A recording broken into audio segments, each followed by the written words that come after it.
finding being alive fascinating.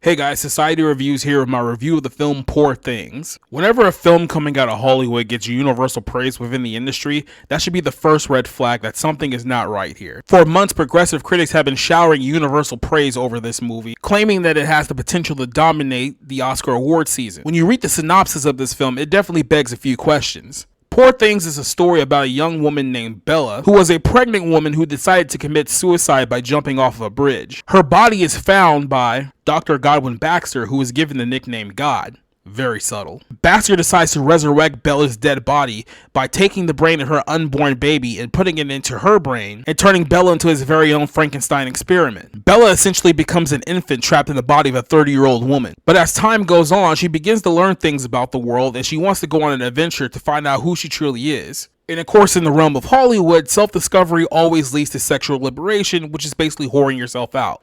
A few things to unpack here. The film is described as a movie that's supposed to be the ultimate female liberation story, as Bella becomes the avatar for the progressive feminist movement, trying to navigate her way in a sea of men who want nothing more to control her. But there's credence to the saying, give someone enough rope and they'll hang themselves.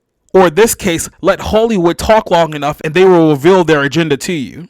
Poor Things is a film that is soaked in the ideology of the divine feminine.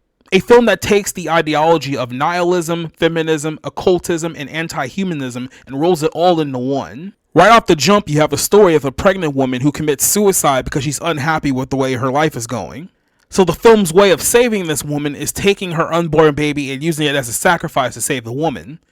A modern allegory to abortion. The film uses an anti-biblical allegory to portray the relationship that Bella has with her creator, quote unquote, who, as I said, is referred to as God.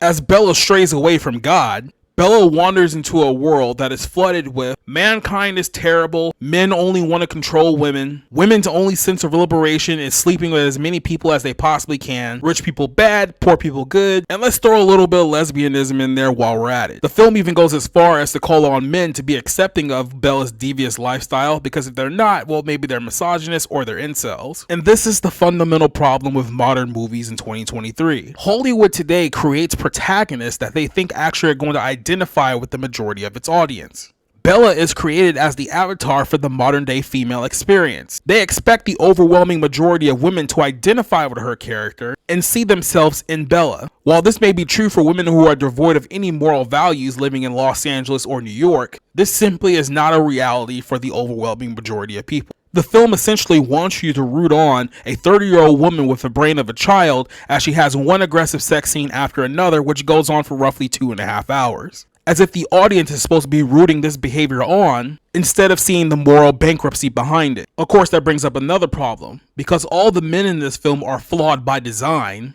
there isn't another character outside of Emma Stone for audiences to connect with. And again, that's by design. Every male in the film is overly aggressive, for some weird reason completely obsessed with Bella.